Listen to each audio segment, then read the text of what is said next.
Did you know that Davos is a ski village high in the Alps in Switzerland? Did you know that the Congress Center in Davos was a military bunker? Now, can you try to imagine that everything that you see in this picture video was coordinated months in advance and brought into Davos exclusively for the annual meeting? Every flower, every chair, every piece of art, every sign, everything. From the start, the decor team played an important role in the production of the annual meeting. They also held responsibility for the complex logistics of all this material.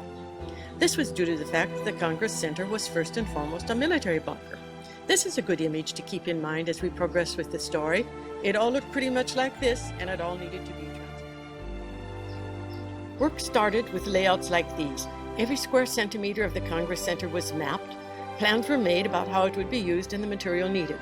Throughout the year, these plans were revised and the complex logistics were arranged. Space in the Congress Center was precious, and details such as how many shelves on each wall were a part of the planning.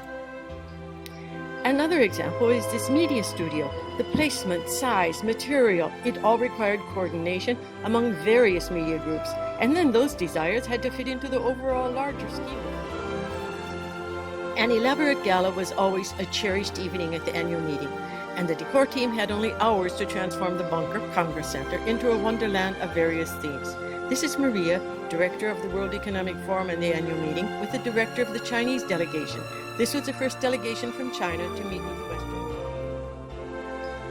Most of the decor team were artists that worked for a couple of weeks in Davos, freelance, as needed.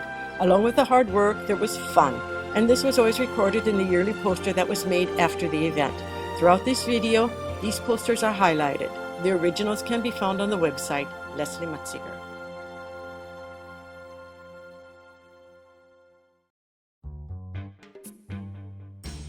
As this decor team grew, it brought together a wide array of talent from around the world. Special permits and chopsticks too were needed for the Chinese. Language was another challenge. French, English, Swiss German were essential and often used within one sentence. Additionally, there was Chinese, Portuguese, Spanish, Arabic, and more. Oddly enough, communication was never the major problem. Each year there was more of everything, and keep in mind that all this happened before digital photography. Creativity flourished, even with no iPhones. One year, the decor team produced a daily newsletter. The satire remains as refreshing today as it did throughout our days in the military bunker.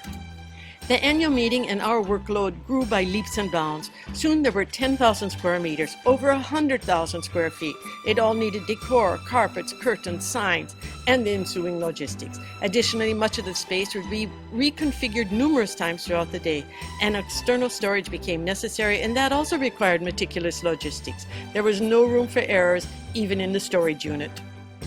Many projects required outside machinery. Hanging precious paintings is a profession in itself. Yet for our decor team, it was just one of thousands of tasks they managed. Outside in the streets of Davos, there were also elements that seemed to be conspiring against us. Precision timing was essential. How to factor in blocked streets, sub-zero temperatures, frozen trucks, and tons of snow. And inside the Congress Center, the movement within each room was perpetual. Everyone needed to know what to do, where to find the material, how to manage it. Clearly, every effort was made to assure that when the participants entered the Congress Center, they would find a warm and comfortable refuge.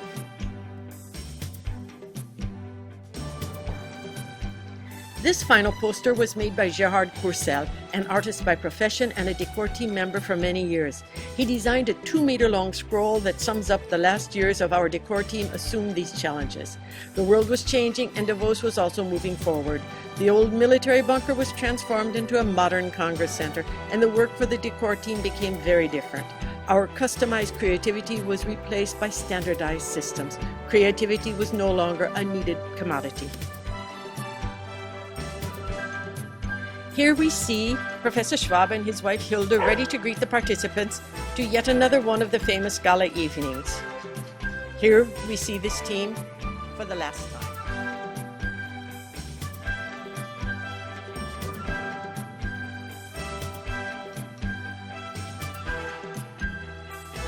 Apple Fields moved on, providing creative design and logistics for the United Nations in Geneva, NGOs, and environmental groups. My focus turned more and more to subjects surrounding care for the environment. One of my favorite projects was commissioned by the Swiss government to create, produce, and implement all elements surrounding the branding of the new International Environment House in Geneva. Since 2006, I have been living in Thailand. I'm writing a series of ebooks in which I keep environment, like a golden thread, running through them. I would like to think that my best contribution to a better world is by inspiring people to become more aware of our precious planet Earth. More about my books can be found on my website. They can also be found on Amazon.com.